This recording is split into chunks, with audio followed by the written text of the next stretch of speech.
Ah, Bueno, pues buenas noches, bienvenidos. Me presento con ustedes. Soy de ordinario, mi título por opción y por vida es hermana Verónica Jazmín Lugo Loyola. Soy hermana catequista guadalupana. Vivo actualmente aquí en la ciudad de Saltillo y mi acción pastoral o mi apostolado lo estoy llevando a cabo en el Colegio Nicolás Bravo. Es importante para mí mencionar que soy católica y que muchas de las cosas que vamos a trabajar va a ser desde un perfil ecuménico. Ecuménico me refiero al poder identificar primero la realidad de fe que cada uno experimenta para poder encontrar las bases en común. Em, Me pidieron que pasara un currículum y demás. Particularmente creo que mi mayor virtud, no por la merezca, sino por don y gracia de Dios, es que soy cristiana. Y el momento en el que soy cristiana, o sea, es decir, seguidora de Cristo, me hermano con todos ustedes. Y delante de Jesús, pues obviamente se quitan todos los títulos o sí, sobre todo la parte de los títulos. Entonces, soy una hermana suya, unida en el amor de Dios. Soy una persona que se ha encontrado con Jesucristo, que ha transformado su vida y que desde la necesidad o el amor que brota del corazón de Jesús, pues obviamente es mi necesidad de compartir con ustedes. Estoy teniendo con ustedes la clase que se llama, déjeme, voy añadiendo a los nuevos participantes. No, no tengo más participantes ahorita. Y compartiré con ustedes la clase de Fundamentos de la Pastoral. Me pasaron lo que es un lista de objetivos. También me dieron la libertad de modificar lo que sea conveniente de acuerdo a la realidad y por eso he solicitado de ustedes que me contesten lo que está en el chat. Si me pueden ayudar, por favor, a volverlo a copiar, sería muy bueno para las personas que se van incorporando. ¿Sale? Dalia, ¿verdad? ¿Me ya echas lo la mano en pongo esa con parte? gusto. Sí. Bueno, voy a ir leyendo lo que ustedes están poniendo para irlos conociendo un poco más. Mm. Empezamos con, les he solicitado que ustedes nos vayan compartiendo su nombre, la edad, la religión, si la practica o no la practica, al tipo de culto, asamblea, templo o iglesia que asiste y tres expectativas que tengan al respecto de la materia, únicamente por el nombre, ¿sale? Entonces, nuestra primera respuesta es Dalia Escalante, 37 años, es católica, se asiste y a diferentes ministerios. Expectativas, incrementar mi entendimiento sobre la convergencia y divergencia de la pastoral entre las diferentes doctrinas. Ahora, Ariel está también aquí presente. Gracias, Dalia. Ariel, Ariel Guzmán Asplan, 59 años, crecí en la iglesia bautista. He conectado en los últimos años con mi hermana, con mi herencia judía, heredada de mi abuelo materno. Asisto los domingos a la iglesia bautista y los sábados al Shabbat. Expectativas, aprender lo que se refiere al concepto de la pastoral y sus fundamentos y cómo esta materia enriquecerá mis conceptos teológicos y asimismo cómo puede impactar mi vida personal. Muy bien, gracias por compartir, Ariel. Ariel, Ariel o Eliud. Ariel, ¿verdad? Porque lo tiene así, entiendo. También Mario nos comparte, 39 años, católico, expectativa, aprender mucho del curso y desconozco la epistemología del mismo. Muy bien. Jonathan, perdón. Jonathan Renovato Aguirre, de 44, evangélico pentecostés, expectativa, aprender del tema para poder ejercerlo en el ámbito donde se mueve. Muy bien. Y esta última de Univas es para que los demás nos vayan compartiendo. Bueno, voy a iniciar. Esta es parte de la dinámica. Maestra, no pude darle mis datos. ¿Puedo hacerlo así hablado porque no tengo máquina que me ayude? Sale muy bien, adelante, la escuchamos. Bueno, mi nombre completo es María Benita Escobar Cermeño. Me gusta que me digan Maruca, porque así me ¿Sí? dicen todos. Muy bien, Ahorita ya estoy jubilada, soy abogada de profesión. Ya cerré mi círculo profesional, terminó. muy bien, Y soy espiritista ok, y no voy a ninguna iglesia. muy bien, Expectativas es conocer a Dios para poder amarlo. Gracias. muy bien. Muchas gracias, María. Le cambié el nombre para que no se viera como impersonal el hecho de que aparezca como iPhone de María, ¿sale? No entiendo qué es eso. En la pantalla, María, aquí aparecía usted como en su nombre, aparecía como iPhone de María y un número 2. Entonces la renombré y a usted la vemos como María solamente en su nombre. Es lo único que hice. Sin Bueno, problema, nada más siempre y cuando me diga Maruca, sí le entiendo. perfecto. Muy bien. Es que como ahí decía María, qué bueno que me dice. Cambiar nombre. Maruca. Perfecto. Muy bien. Establecido ya un poquito, teniendo un poquito más el contexto de cada uno de ustedes, voy a, perdón, dejo de compartir. Y lo primero que voy a hacer es mostrar cuál es la estructura de nuestra sesión para que ustedes vayan teniendo un poco. Esto obviamente va a tener algunas ligeras modificaciones en orden a lo que se va solicitando de la materia.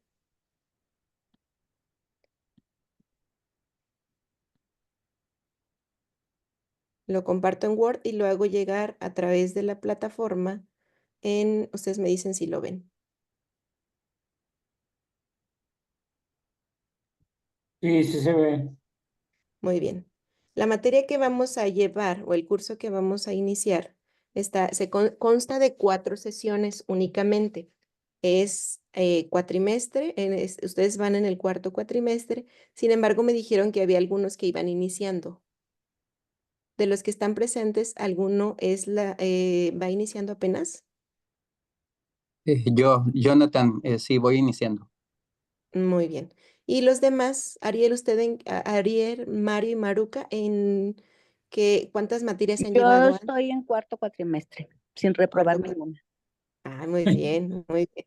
Ariel, ¿usted? Vamos igual cuatro, nomás los compañeros Dalia y Jonathan ahorita presentes son los que iniciaron este cuatri. Muy bien. Todos los Entonces demás ya nos también, conocemos. muy bien. Entonces, eso Año. también es importante porque brota de la realidad del grupo, ¿sale? Dentro del objetivo general de la asignatura que tienen y que es dentro del programa que está marcando la Univas, nos menciona. ¿Me ayuda, por favor, Ariel, a leerlo? Objetivos generales de la asignatura. El alumno tendrá el conocimiento de las diversas herramientas de la pastoral y su desarrollo en su contexto histórico, social, cultural e ideológico. Acompañamiento pastoral, escucha, dinámicas familiares. Mediante el estudio de las diversas líneas de trabajo en las comunidades, con la finalidad de hacerlo capaz de elaborar de un proyecto de acción pastoral y misión, con especial énfasis en el papel pastoral en la planificación, motivación y capacitación.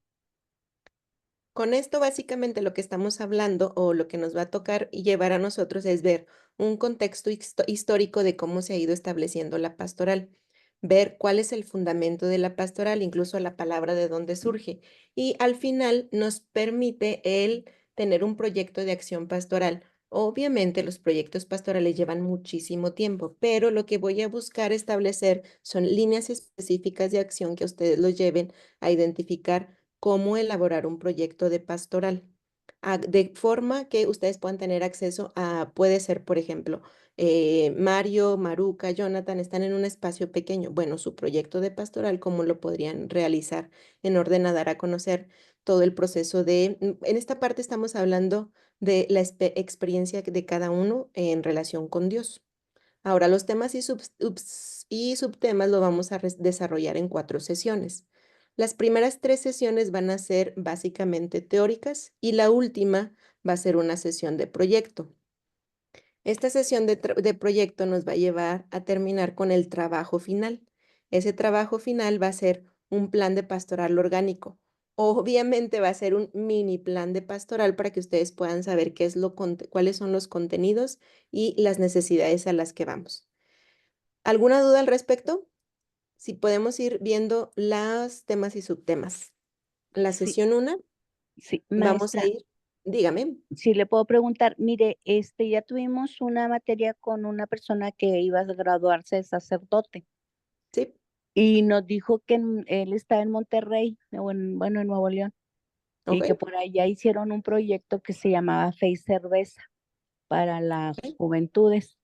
Ujú. O sea, nos está hablando de algo así parecido Es que mire, para le, traer a le- la le- le raza. voy explicando. Vamos a partir de las bases bíblicas y teológicas, los conceptos, las acciones, la acción de Cristo, Antiguo Testamento, Nuevo Testamento. Después la perspectiva histórica y protestante, es decir, la separación que ha habido en el contexto cristiano para el acercamiento a las nuevas formas de pastoral.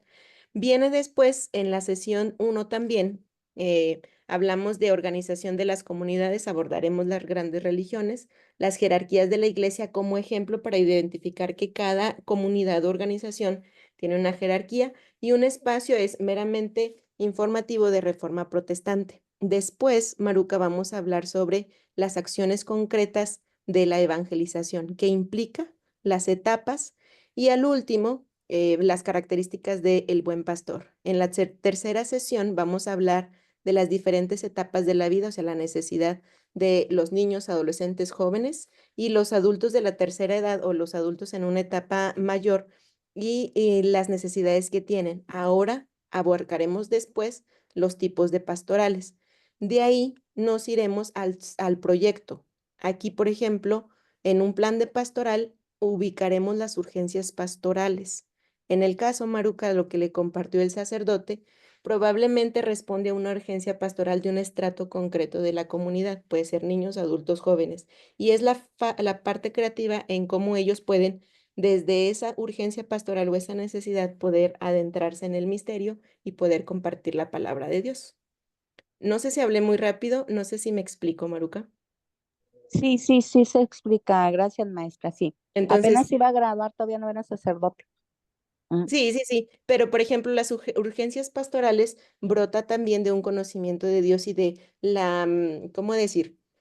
Cuando uno está abierto a los signos de los tiempos se llama o a observar la realidad, una urgencia pastoral puede ser también una atención a una persona que está inmediata a tu comunidad. No necesariamente tiene que ser o un sacerdote, un seminarista, una religiosa. Cualquier persona puede realizar un proyecto de pastoral como tal. ¿Sale? Enterada, gracias. Ahora, entre las actividades de aprendizaje, bueno, va a haber acercamiento a los conceptos. Esto se lo voy a mandar, se los voy a mandar, pero al final quiero que revisemos esta parte. Miren, las actividades diarias, vamos a tener una actividad por sesión. ¿A qué me refiero con estas actividades diarias? Lo vamos a ir subiendo y lo vamos a ir calificando. O sea, si son 4 sesiones, son como la participación en clase. Y después, déjame lo subo por acá porque no lo alcanzamos a ver. Análisis de la realidad es un primer acercamiento para poder elaborar nuestro proyecto. Este se va a elaborar en la segunda y tercera sesión. Y por último, un cuadro descriptivo de las pastorales, perdón, segunda sesión y tercera sesión. Una cuartilla, el de análisis de la realidad se hace en la segunda sesión y el cuadro descriptivo de las pastorales va a ser en la tercera sesión. Por último, en la última sesión vamos a trabajar sobre el plan de pastoral y nos da un total del 100%. No hay exámenes, no hay evaluaciones más que el trabajo que vamos a desarrollar nosotros. ¿Alguna duda al respecto? O sea, de esta primera clase tenemos una actividad al final. De hecho, ya la hicieron. Es la parte de Ah, las va, va, actividades va. que fueron ustedes subiendo y la participación que puedan tener en ella. ¿Sale? Ok, Ya, sí, es ya que... tenemos 10 ahí. Sí, los que la acomodaron, sí. Sí, Ahora, voy Maruca. a iniciar de una forma diferente, la compartió también. Voy a iniciar a compartir la pantalla con la clase del día de hoy.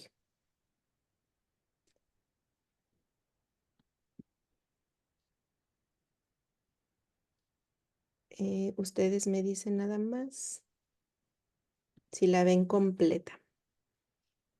¿Ven Dice, mi pantalla completa? sí, Sale. Muy bien. Vamos a partir primero la dinámica de presentación. Era que ustedes pusieran en el foro, igual, Lo hicieron aquí en el chat, pero para que pueda registrarse sería conveniente también. Nada más necesito editarlo para que lo puedan subir al foro. Está en la parte de avisos. Y me pide un poco, o les estoy solicitando como ver un poquito la radiografía del grupo para saber hacia dónde, cómo nos vamos moviendo al respecto.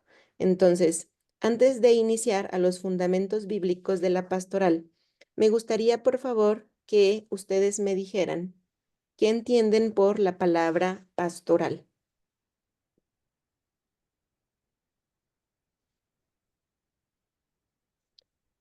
Los espero, Bueno, pues yo siento que es una persona que es un pastor que pastorea, ¿no? ¿ok? Muy bien, Yo, gracias. mi entendimiento sobre pastoral es como la organización Muy bien. de la comunidad dirigida por una persona, ¿no? Que es el pastor. Sí, muy bien.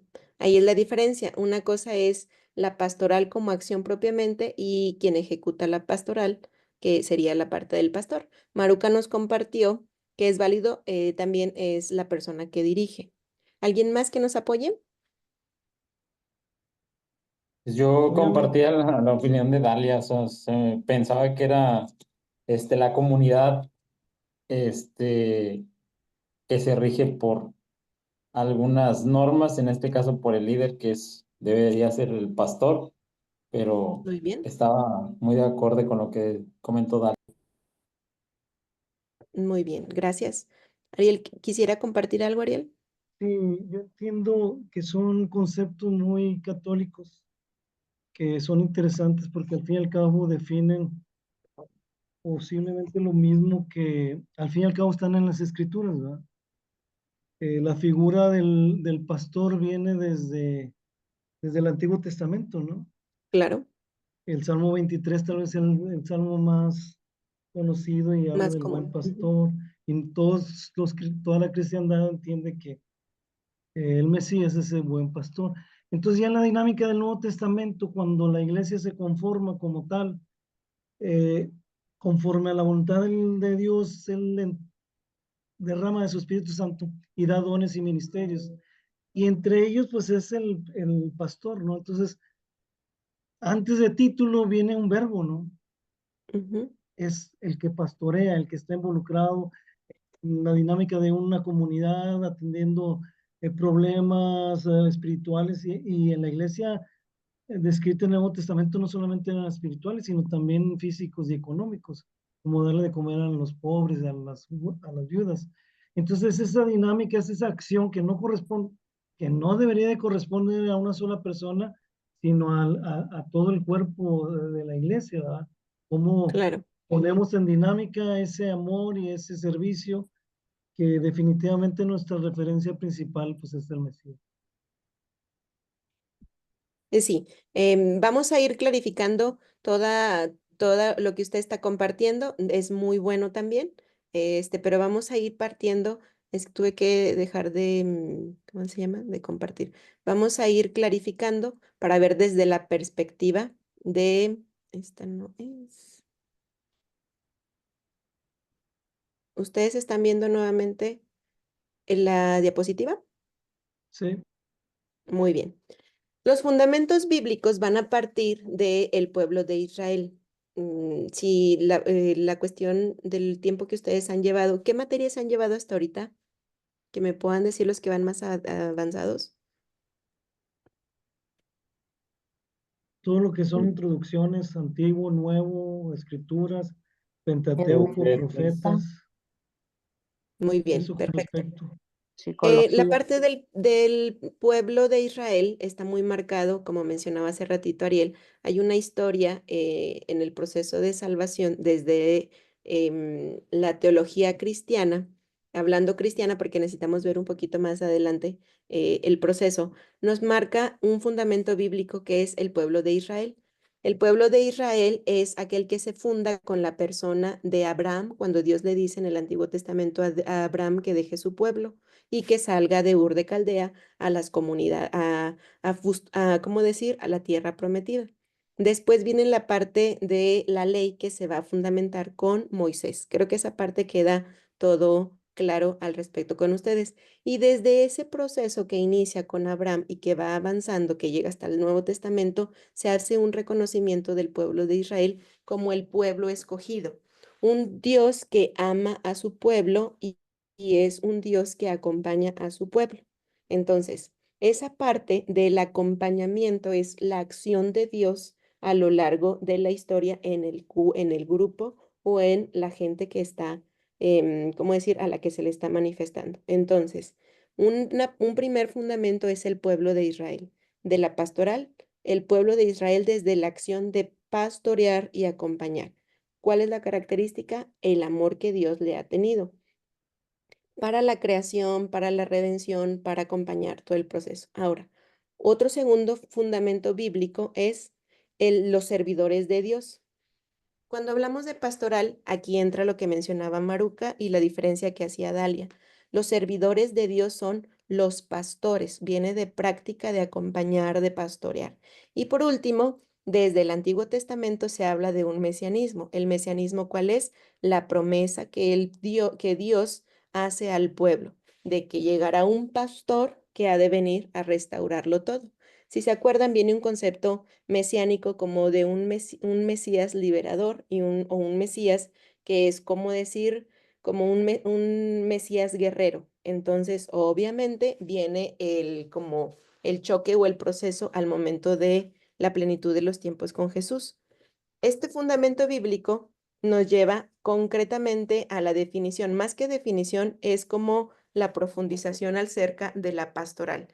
Básicamente, la pastoral es la acción del pastor, del guía, del animador o de la gente que realiza, aquí atención en esta parte, gratuitamente un trabajo en la iglesia. Vamos a tomar iglesia en el sentido general, puede ser culto, como les decía, asamblea, según la comunidad que se tenga. Podemos hablar de diferentes formas de organización y cada una necesariamente tiene que tener al frente un pastor, alguien que guía, como mencionaba. Entonces, cuando hablemos de iglesia, no estoy hablando exclusivamente de la iglesia católica, estoy hablando de la comunidad como tal, que es el común de gente que se reúne en torno a un propósito. ¿Cuál es? Ahorita lo vamos a ir identificando. Es de origen agrario, ciertamente, como mencionaba Ariel, la palabra pastoral se relaciona con el pastoreo de las ovejas. Ariel lo mencionó específicamente con el Salmo 23, es el salmo por excelencia en orden al buen pastor. El Señor es mi pastor, nada me faltará, ¿sí? Hace mucho la alusión a los pueblos que necesitaban pastorear como una forma de vida también. Entonces es como una analogía. El pastor que provee a las ovejas es como la misma similitud de Dios que provee al pueblo de lo que necesita. Estamos hablando en los tiempos de Jesús, o sea, esa es una actividad que era típica en Palestina en los tiempos de Jesús y que se usó obviamente se utiliza mucho en la Biblia como metáfora lingüística. ¿Se acuerdan la terminología? No sé si han escuchado hablar de las parábolas de Jesús. Jesús hacía comparaciones con lo que observaba y entonces decía, el reino de los cielos se parece a tal o cual situación. Entonces, es parte de la literatura de la Sagrada Escritura la cuestión de las parábolas o, como dicen, las metáforas o las analogías. Y entonces, esto se va a identificar en, como decíamos, la metáfora lingüística de las acciones de los líderes de la época y en otro momento vamos a profundizar en las actividades de Jesús y sus discípulos. Esto lo tenemos en Pastoral de Acogida del 2010. Ahora, en esta parte, tengo ahí una duda si alcanzan a ver todos el contenido completo. Si lo vemos, es que me aparece a mí como un cuadrito hacia mi izquierda que está tapando. ¿Sí lo ven ustedes completo? Sí, sí se ve completo. Muy bien. En la parte de la izquierda vamos a tener un poco la cuestión de, ya sé cómo lo voy a hacer. Déjame ver, es que no me da a mí no me da el cursor para poder identificar. Muy bien. Estamos hablando del Antiguo Testamento y vamos a partir de una cronología. Si se fijan en la primer sesión, la primer palabra en la parte superior izquierda nos habla de qué. Dice el reino. ¿Y qué nos dice ahí? Modelo. ¿Lo alcanzamos a ver? El reino Modelo. modelo. Sí. El reino Eh, modelo, Que el reino en perdido. blanco no se alcanza a leer. la parte de blanco no se alcanza a ver. Sí, sí se Sí. alcanza. Bueno, yo no lo veo. Bueno, es que está en un dispositivo, está en celular, ¿verdad? Entonces a lo mejor puede variar un poquito el tamaño, incluso también como la parte de los colores. En la historia de salvación hay un proceso en el cual Dios crea y hay un proceso de acción de Dios. Es el Dios, entendemos desde el misterio de la Trinidad, el Dios creador, que está asociado con el misterio de Dios Padre. Entonces existe un modelo del reino de Dios, la creación que Dios tenía, donde todo el libro del Génesis nos habla que todo era perfecto. Hay, sin embargo, un momento, ahí aparece obviamente la parte de la creación, una segunda etapa viene el reino perdido y se va a identificar con la caída. Si se fijan en la parte de más abajo hay unos dibujitos. Si los alcanzan a ver, el segundo dibujo, en la Sí, parte de abajo viene algo que es muy típico en el un reino o la arbolito. caída. Aparece un árbol, aparece una serpiente, aunque la Sagrada Escritura no nos diga específicamente cuál es el fruto, se habla de la caída. El pueblo que estaba destinado, o es decir, el proyecto de amor que Dios tenía, sufrió un retroceso en el proceso. Por eso se habla que el modelo inicial que Dios tenía sufre una caída. O sea, es decir, el ser humano comete pecado y desde la perspectiva bíblica, esa caída tiene que hacer que el reino de Dios surja todo otra expectativa o todo un proyecto de Dios. ¿Me explico aquí? Es un modelo creado por Dios. Después viene la respuesta del hombre y choca con el proyecto de Dios. Entonces cae el reino. Y aquí van apareciendo los procesos de pecado. El hombre asume el proceso de pecado y va entendiendo. Ahora, si recordamos, la Sagrada Escritura nos va marcando todo este espacio o toda la literatura bíblica es una respuesta a las incógnitas ¿cómo decir?, de la comunidad que surge en el momento. Por ejemplo, vienen ahí la muerte de Abel, Caín y Abel, el diluvio y más abajo viene la torre de Babel. Buscan responder desde la teología, desde la literatura bíblica a las incógnitas de ese tiempo. Ese momento, si se fijan, desde ese momento empieza la acción de Dios, pero ahora, ¿qué es lo que sucede con el ser humano o qué es lo que sucede con el hombre? ¿Se acuerdan? En el Antiguo Testamento, en el libro del Génesis, se hablaba que Dios bajaba y visitaba a Adán y a Eva, y Adán y Eva lo podían ver.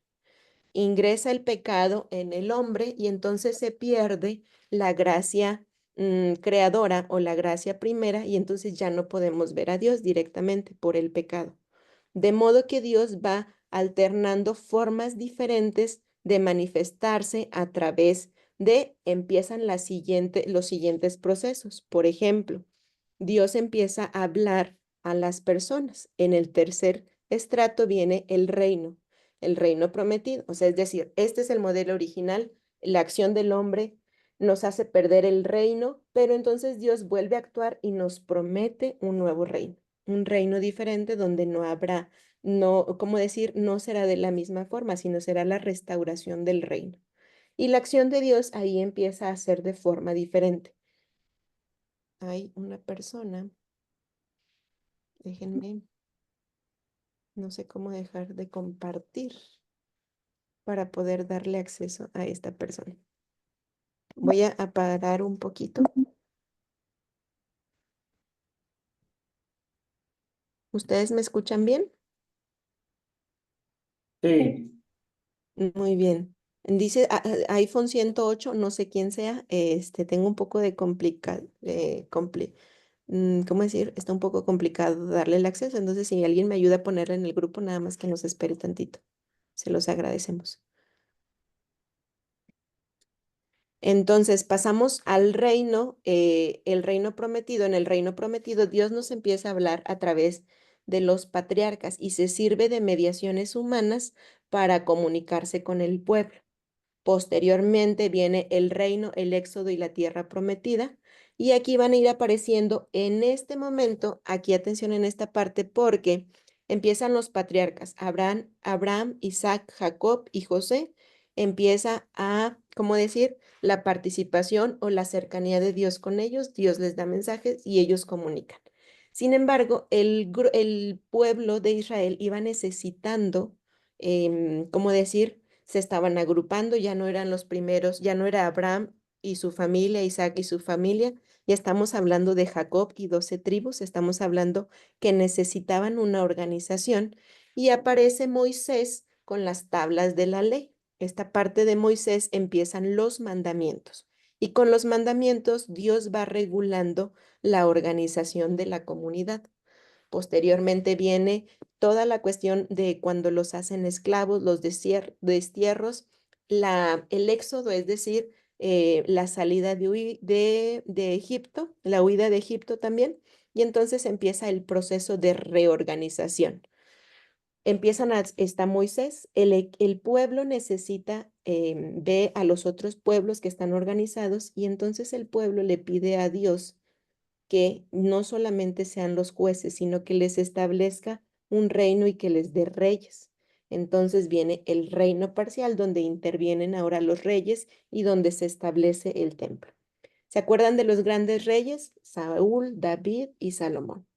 Entonces, después de eso viene la división del reino y empieza hasta el momento en el que llega la plenitud de los tiempos, cuando se divide el reino, cuando la organización humana no funciona, viene el exilio a Babilonia, es nuevamente donde los hacen esclavos, y entonces llegada la plenitud de los tiempos, como menciona la Sagrada Escritura, deja de actuar Dios Padre y entonces por un lapso concreto interviene el Hijo. Entonces la acción divina no se va a hacer ahora a través de mediaciones, como es con todos los personajes que aparecen ahí abajo, sino se va a hacer directamente por la segunda persona del misterio de la Santísima Trinidad, que es el Hijo. El Hijo viene a encarnar el reino de Dios desde la estructura de Dios, porque en el Antiguo Testamento se había entendido un rey más que justiciero, temerario, un rey también que pudiera ser vengativo. Entonces se esperaba el Mesías, pero un Mesías liberador como un guerrillero. Entonces Jesús, el Hijo, viene y se establece una nueva forma de amar. Y ahí inicia la parte pastoral. ¿Por qué inicia la parte pastoral? Porque la pastoral toma un sentido completamente diferente al momento que la segunda persona de la Trinidad se encarna y nos dice cómo hacer las cosas. Entonces la pastoral se convierte en la forma de personificar las acciones de Jesucristo en pro o a favor de los más desfavorecidos. ¿Dudas hasta aquí?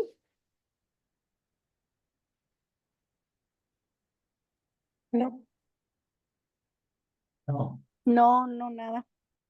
¿Vamos bien? ¿Voy muy rápido? Ustedes díganme. bien. no, está Muy bien. claro. Entonces, la primer parte vemos la acción de Dios Padre. Él pastorea a través de personas.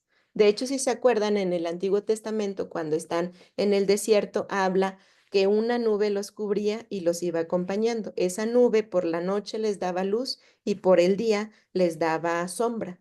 Entonces, Dios actúa a lo largo de el tiempo con el pueblo. Llegada la plenitud de los tiempos, llega Jesucristo y Jesucristo nos enseña la forma en la que Dios quiere amarnos y sobre todo la forma de establecer el reino de Dios. Al inicio se habla el reino como un paraíso prometido y se ve un espacio físico, o sea, se habla ¿se acuerdan del jardín, del lugar de belleza? Bueno, Jesucristo viene y nos dice que el reino de Dios, o sea, más adelante en el Nuevo Testamento, nos habla que el reino de Dios no es comida ni bebida, sino justicia, paz y gozo. ¿Vamos bien hasta aquí? Maestra, disculpe que la Muy bien. interrumpa. Hay una compañera. Ah, ya entró Paloma. Ya Disculpe. entramos, ya dejé de compartir Sí, para que está bien. pudieran entrar todos. ¿Sale? Es que no había visto el listado.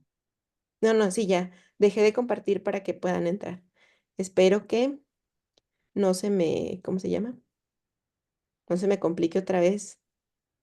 Voy a poner acá, reproducir. Entonces me regreso a esta parte. Vamos en la plenitud de los tiempos. Al momento en el que Jesucristo se encarna, estamos hablando del Nuevo Testamento. Mucho se piensa que Jesús vino a abolir todas las leyes del Antiguo Testamento. Sin embargo, no fue así, vino a darle plenitud. Entonces, la vida física o la vida terrena de Jesús a través de la encarnación logra, insisto, darnos la forma en la que el Padre, o sea, es decir, desde la creación, quiere que experimentemos el amor y el amor que es verdadero. Entonces, en la parte presente de la plenitud, con el nacimiento, muerte y resurrección de Jesús, que se convierte en el personaje principal porque es Dios mismo que se encarna, que habla y que nos da a conocer su mensaje, a través, en ese momento específico, en las acciones de Jesús se fundamenta la pastoral o se crea la pastoral. Vamos a ir viendo más adelante cuáles son las diferentes pastorales. Ahora, ya tenemos la acción de Dios Padre, tenemos la acción de Dios Hijo, que es la segunda persona de la Trinidad, y viene después de la resurrección de Jesús, cuando Jesús se está apareciendo, creo que esa parte bíblica sí la conocen, cuando Jesús se aparece a sus discípulos, les hace una encomienda: vayan por todo el mundo y prediquen el Evangelio. Pero antes de que Él nos diga y que ascienda al cielo, antes nos insiste en que conviene que Él se vaya, porque entonces enviará al Espíritu Santo, el Consolador, el Paráclito, el Santificador. Entonces, del tiempo de la ascensión de Jesús a los cielos a la actualidad, cuando se infunde el Espíritu Santo, hemos recibido la acción de Dios a través del nuevo pueblo de Dios, que es motivado, cuidado, guiado por el Espíritu Santo, es decir, la tercera persona de la Santísima Trinidad. Y en este proceso van a ir apareciendo ahora nuevos personajes. Si se fijan, estamos hablando ya en la imagen de nuevas comunidades. En las anteriores había personas específicas: Abraham, Isaac, Jacob, Moisés, Josué, jueces, Samuel, Saúl, David, Salomón. Pero si se fijan en la parte del Nuevo Testamento, estamos hablando de apóstoles. Y esta parte de los apóstoles nos va a llevar a identificar la pastoral de Cristo en el Nuevo Testamento. ¿Qué es lo que nos transfiere o qué es lo que nos comparte Jesucristo? Primero, contra todo pronóstico de un Mesías liberador, guerrillero, Jesús viene y dice: yo soy el buen pastor. Y el buen pastor es el que da la vida por las ovejas, el que las llama, el que las conoce por su nombre y que se fundamenta también, como mencionaba hace ratito Abel, con el versículo con el Salmo 23: el Señor es mi pastor, nada me faltará. Entonces, esa imagen de Jesús, buen pastor, se unifica en el Nuevo Testamento y nos especifica las características del pastor. Jesús nos habla del buen pastor, el que da la vida por las ovejas, y lo hace literal, da la vida por el pueblo. Ahora también, en el proceso de vida pública de Jesús, Él elige y llama pastores. Y al momento que los elige, no está eligiendo a los mejores pastores. Elige, de hecho, de la comunidad a los peores, o a los que estaban menos capacitados a los ojos de los demás. Pero los llama, los capacita y sobre todo les hace conocer y experimentar la certeza de un amor que trasciende. También es un mediador del Padre. El pueblo tenía una idea de un Dios que era vengador, un Dios que castigaba, un Dios que enviaba plagas, un Dios que era celoso. Y entonces Jesús viene a decirnos: mi Padre, o sea, es decir, Dios es un Dios de amor y es un Dios de misericordia. Cuando en el Antiguo Testamento se hablaba de Señor y de Dios de los ejércitos, Jesús viene y le habla a Abba, o sea, es decir, manifiesta una ternura de Dios Padre, que es otra parte de las características de Dios. También Cristo se acerca y habla a un pueblo que es un rebaño sin pastor. Si recuerdan, históricamente el pueblo estaba sometido a un imperio. ¿Se acuerdan cuál era el imperio que estaba sometido el pueblo en el tiempo de Jesús? A los A los romanos, justamente. Ya habían sido víctima el pueblo hebreo, ya había sido sometido a los, mm, eh, la ex- a los egipcios, o sea, al pueblo, a Egipto, ya había sido sometido también a Siria y había sido sometido a Babilonia y ahorita estaba sobre el reino, o como decir, sobre el imperio romano. Entonces, encontraban pastores, o sea, la parte del pueblo judío hablaban de, Jesús tuvo que confrontarlos mucho y hablaban muchísimo de la ofrenda, de la ley, del mandamiento. Sin embargo, Jesús vino a buscar ese estrato de pueblo que estaba sin pastor, o sea, es decir, aquellos que estaban olvidados. Jesús pone la metáfora o pone el ejemplo de la viejita que tenía solamente 2 monedas y que dio todo para vivir. Habla de los leprosos, habla de las prostitutas, habla de los campistas, o cómo decir los cambistas, perdón, habla de los recaudadores de impuestos. Entonces Jesús se acerca a toda esa gente que no estaba atendida, aquella que no era aceptada en las sinagogas, en los, ¿cómo decir?, en las iglesias. Entonces Jesús sale a la periferia a buscar a todos aquellos que estaban olvidados. Y entonces a ese estrato de gente que era considerada como maldita, que era considerado lo último de la sociedad, Jesús se convierte y manifiesta que Él es el pastor esperado. Esto nos da o nos evoca al mesianismo. En el Antiguo Testamento, el pueblo que había sido oprimido esperaba un pastor que vendría a restaurar todo. Jesús viene y manifiesta que es el pastor esperado, pero que las expectativas que se tiene de nosotros, o que es, perdón, las expectativas que el pueblo tenía de él no era el que liberaría del yugo romano, sino sería el que enseñaría el verdadero sentido del amor y de la caridad. ¿Dudas hasta aquí? Quiero escuchar algún comentario de ustedes. yo sí tengo una duda. Dígame. En cuanto entonces los sacerdotes con los que se peleaba Jesús en el templo, que no eran pastor, no venían siendo nada, pues. No, sí, sí. Había una estructura. Ahorita lo comparto, voy un poquito más adelante. Todas las religiones en determinado momento y en todo el tiempo histórico tienen una, ¿cómo decir?, una jerarquía o van teniendo un espacio de líderes. Ahora, había un pueblo elegido. El pueblo hebreo o el pueblo judío es el pueblo que acompañó y del cual Jesús también va saliendo. Entonces, no es que no fueran pastores, eran pastores. Los que estaban ahí eran dirigentes y eran dirigentes religiosos. El único detalle que en el proyecto que Jesús traía no congeniaban o las circunstancias no eran las más aptas para poder decir, vamos por el mismo sentido.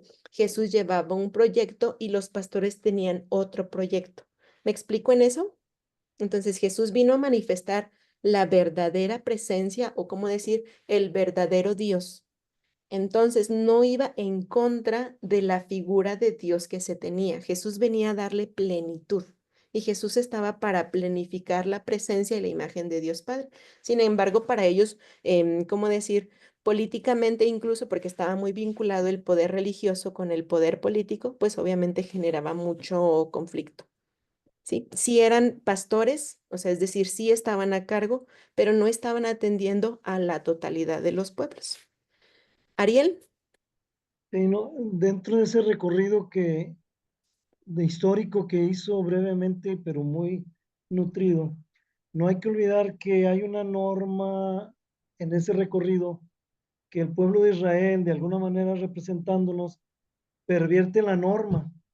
Y una de esas, todos los profetas o los profetas antes de la caída del cautiverio, tanto del sur como del norte, todos los pastores critican el liderazgo. ¿Ah? Ese Claro, liderazgo que se apartó de los mandamientos, ese liderazgo que se pastoreó a sí mismo, es decir, beneficios económicos, políticos, ¿verdad? En la época de Jesús, el sumo sacerdote era un puesto político que se relacionaba mucho con los propósitos de los romanos. Y en ese sentido el Mesías les da bien duro, ¿verdad? Ahí están los Ujú. evangelios, les da duro. Como dijo bien la maestra, al pueblo le tiene palabras de amor, al pueblo le tiene el sermón del monte, ¿verdad? Las parábolas del reino, pero a los líderes de esa época, como muchos de muchas otras épocas atrás, les dice, ay de vosotros sepulcros blanqueados, ¿verdad? Bonitos por fuera, Raza pero de víboras, sí. no hay que olvidar esa parte donde el Mesías, donde el Eterno está enojado porque se pervierte su norma, sus mandamientos, y gran culpa la tiene el líder. Y dije Ujú. hace rato, muy parecido a la época de ahora, ¿verdad? Podemos ver muchos que se pastorean a sí mismos, que tienen un liderazgo totalitario, tal pareciera más un sindicato que el cuerpo del Mesías, ¿verdad? Sí, nada O más sea, para complementar lo que Ariel dice. Una cuestión es la acción de Dios y el proyecto de Dios, y otro completamente el libre albedrío de la humanidad. O sea, es decir, nos iría de manera maravillosa cuando el proyecto de Dios es amor, reconciliación, perdón, justicia, pero de por medio está la mediación humana. ¿Dónde está el proceso de dificultad o el proceso complejo de asimilación del proyecto de Dios? Cuando la mediación humana nos es completamente dócil al proyecto de Dios, cuando de por medio hay, como decir, perversiones o cuando se desvirtúa el seguimiento de la voluntad de Dios, ¿sí? Entonces ahí estamos hablando en todo momento y en todas las etapas del libre albedrío que tenemos todos por la conciencia y por la dignidad de hijos de Dios, hechos a imagen y semejanza de Dios. Dios no obliga. Y estoy hablando de Dios de manera general, no específicamente el Dios en la religión que yo creo. Jonathan. Sí, mire, sobre lo que comentaba, bueno, lo que voy entendiendo, por Ujú. decir, aquí lo que yo veo, por decir que para tener ese llamado del pastorado, o sea, primeramente yo tengo que ser elegido por Dios, o sea, tener un llamado de Dios, porque como dice, eh, sí todos podemos ser, o sea, porque todos somos eh, vaya, trabajamos para lo mismo, para Dios. Claro. Si uno no tiene ese llamado de Dios, es como dice, a ver, puede estar liderando, pero cuando son cosas que, por decir, no vienen de parte de Dios y él empieza a, a tratar de hacer su voluntad a como él piensa y no con un llamado o con sí, con un encuentro que Dios Una quiere. conciencia. Ujú. Así. Sí, sí. Hay una parte en la espiritualidad, pero estoy hablando ahora de espiritualidad. Todo esto es parte del magisterio y de conocimiento o doctrina.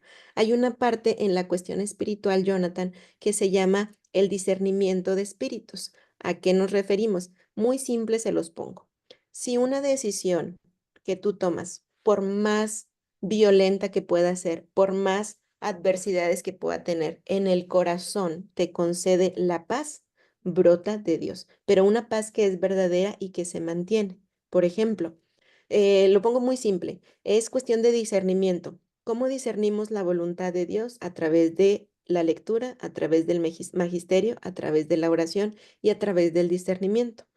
Entre la teología espiritual o toda la doctrina espiritual que maneja la iglesia y los grandes santos y los grandes pensadores e incluso los grandes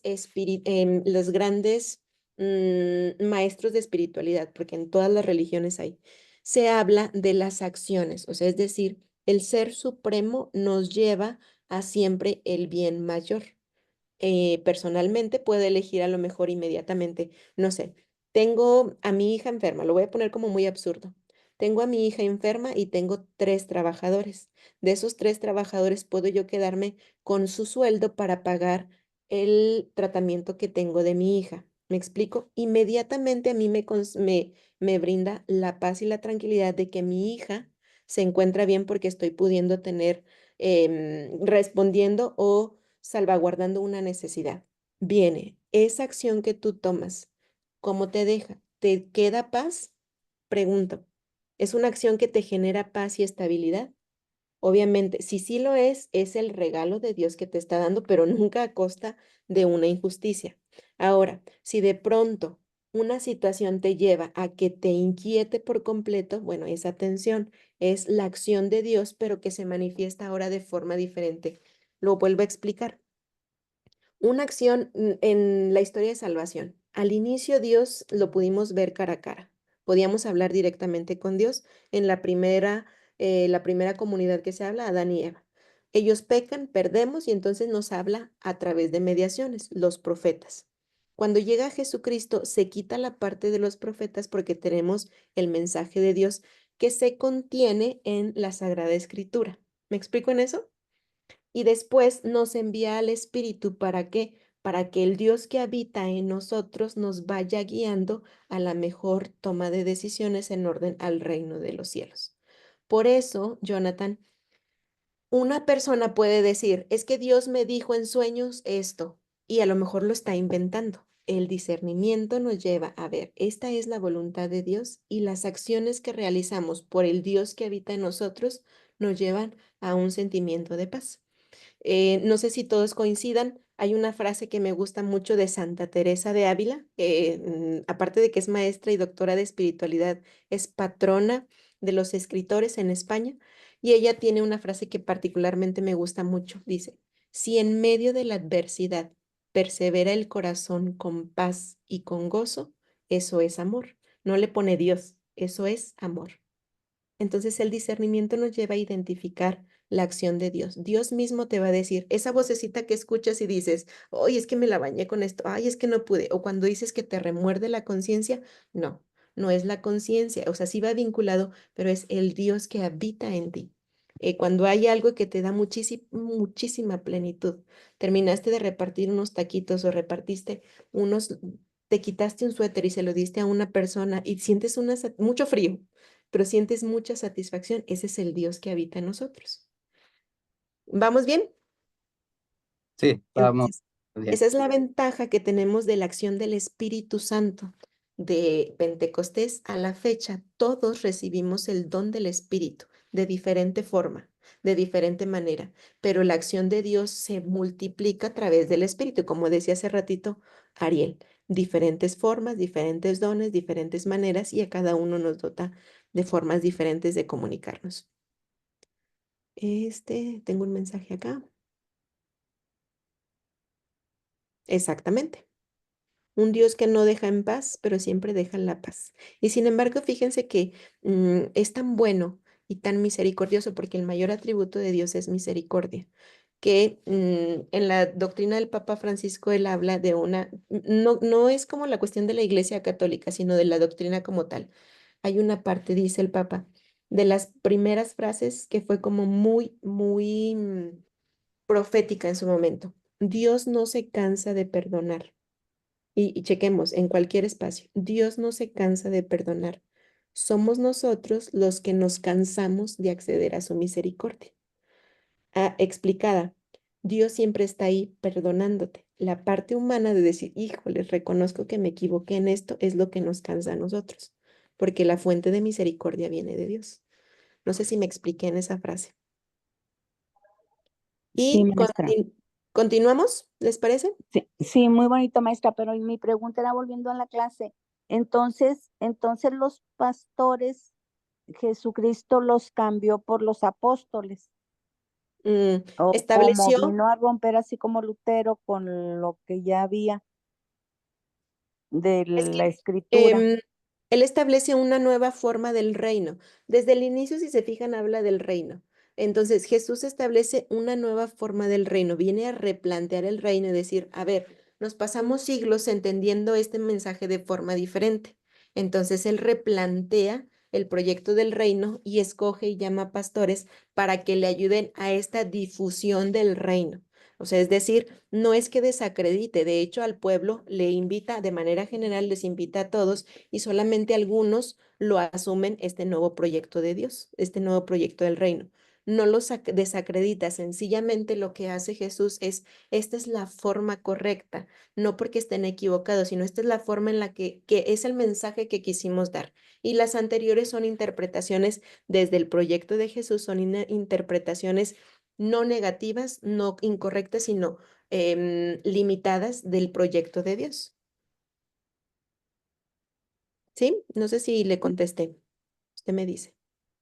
Ahora, Sí, Maruca, gracias. muy Sí, bien. gracias. Tiene una organización de comunidades. Si se fijan, hablamos desde el Antiguo Testamento, cuando se establecieron los jueces, los reyes, los profetas, los jueces y los reyes, las comunidades necesitaban organizarse. Y esta parte de organización de las comunidades a todos les permitía, pues, salvaguardar la integridad de unos y de otros. No sé si ustedes todos se sepan que son muy comunes los 10 mandamientos.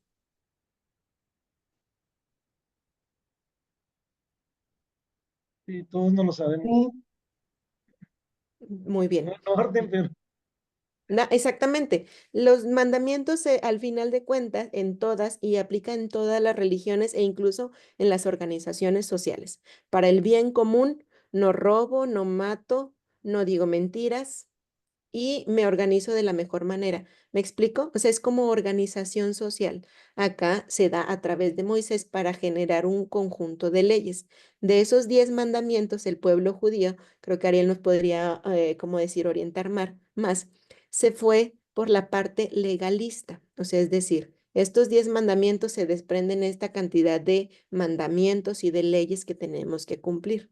Entonces Jesús lo que viene a decir, nos viene a decir, no son todos estos los mandamientos que son importantes, son válidos, son buenos, pero no vengo ni a abolirlos, sino a darles plenitud. En el Antiguo Testamento se hablaba de un primer mandamiento, es amarás al Señor tu Dios con todo tu corazón, con toda tu fuerza, con toda tu alma.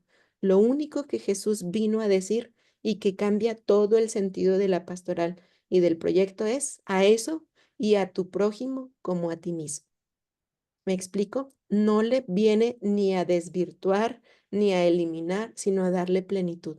Sí, el mandamiento central, amar a Dios con toda tu fuerza, con toda tu alma, con todo lo que tú tienes, pero va de la mano con amar al prójimo. ¿Por qué era así?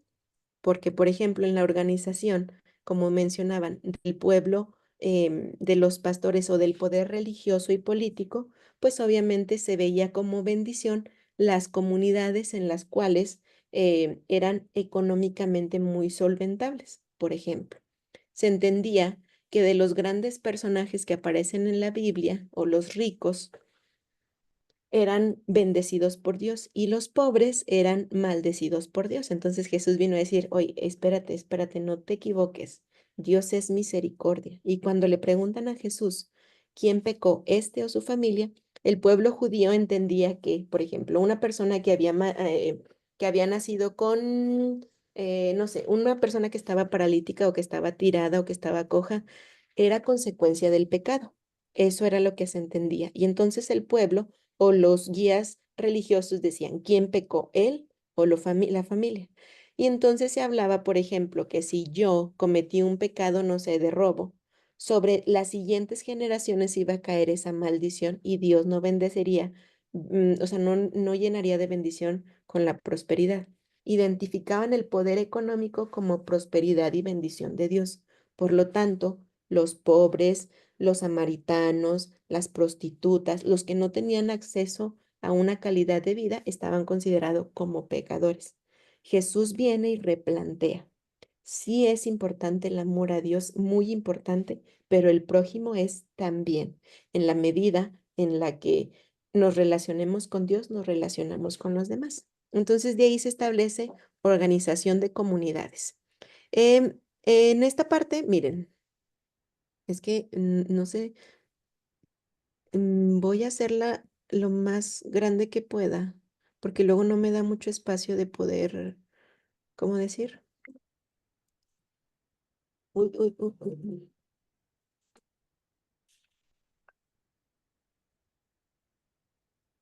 No me da mucho espacio. ¿Siguen viendo ustedes bien mi pantalla? Es que no le quiero poner compartir por completo. Sí se ve. Ah, ajá, para poder manipular esta área de acá. Miren, tenemos un poco de la historia de las religiones. Estoy hablando de las grandes religiones, perdón, de las grandes religiones que existen. Y con esto no estoy ni hablando en término peyorativo de ninguna, para nada, sino sencillamente estamos tratando de ver una, ¿cómo decir? No organización, sino ver parte de una estructura social.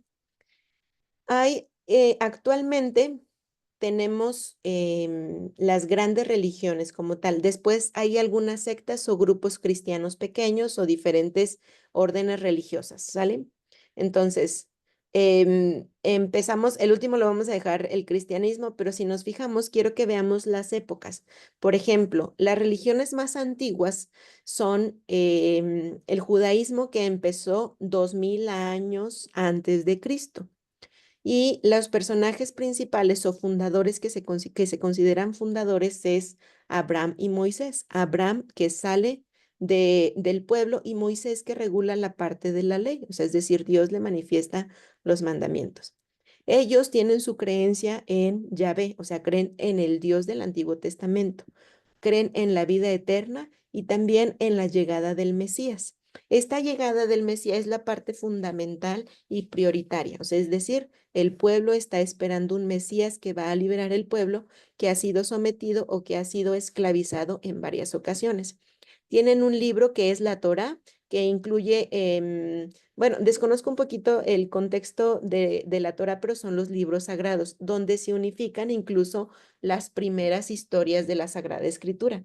Lo que nosotros conocemos como el Pentateuco, gran parte de esa también está incluida en el libro del judaísmo, y la forma en la que se reúnen o el lugar de culto para ellos es la sinagoga. Si se fijan, Jesús surgió en esta religión. Jesús era un judío, tenía este espacio específico. Jesús fue educado en esta religión y Jesús también experimentó las reuniones en las sinagogas.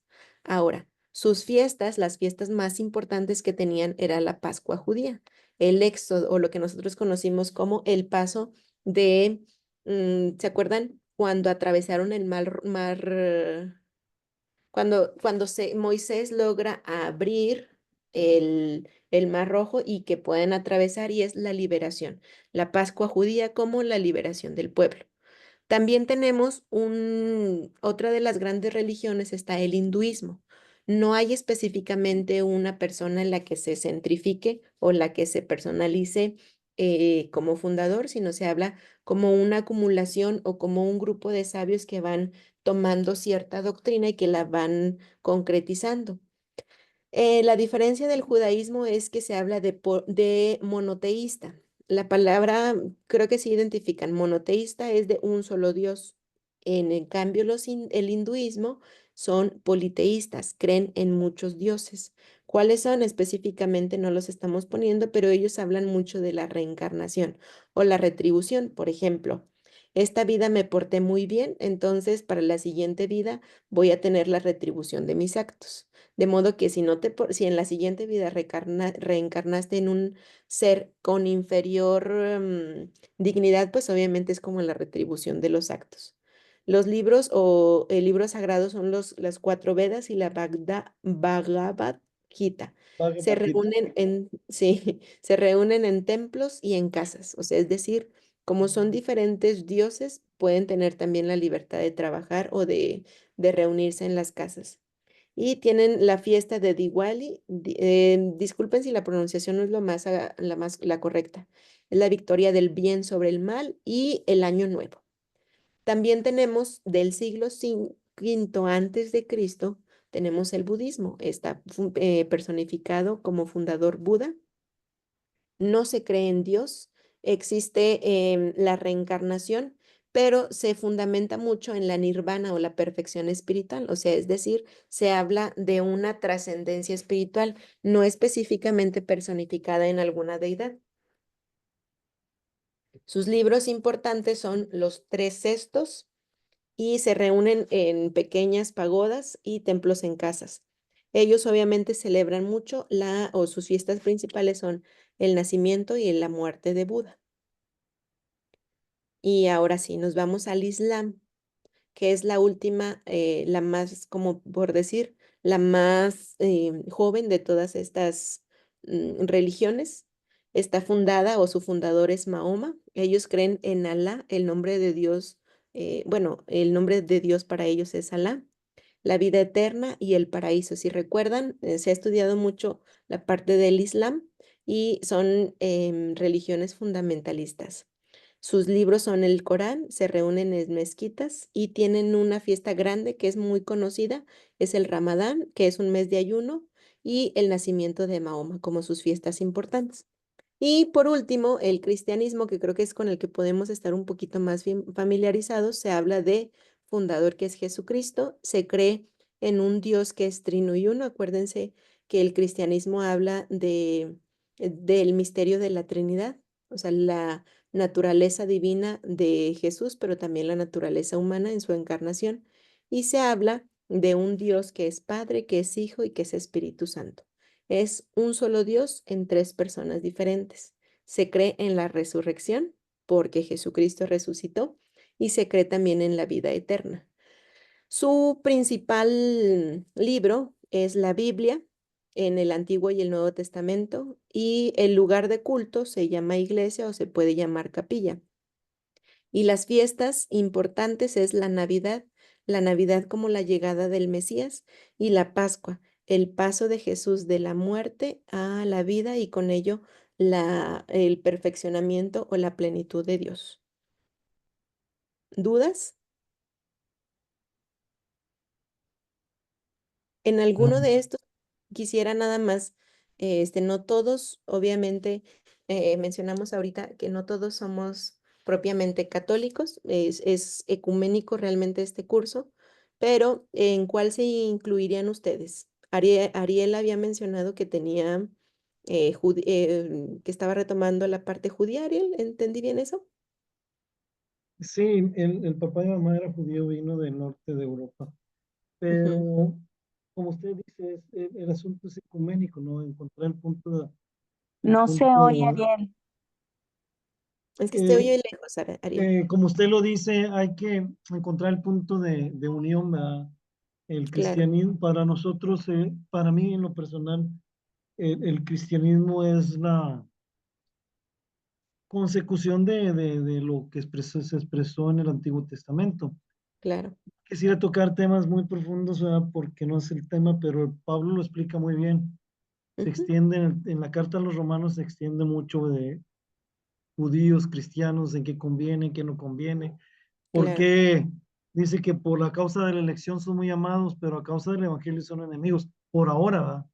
Porque al Ujú. final de los tiempos va a haber una reconciliación.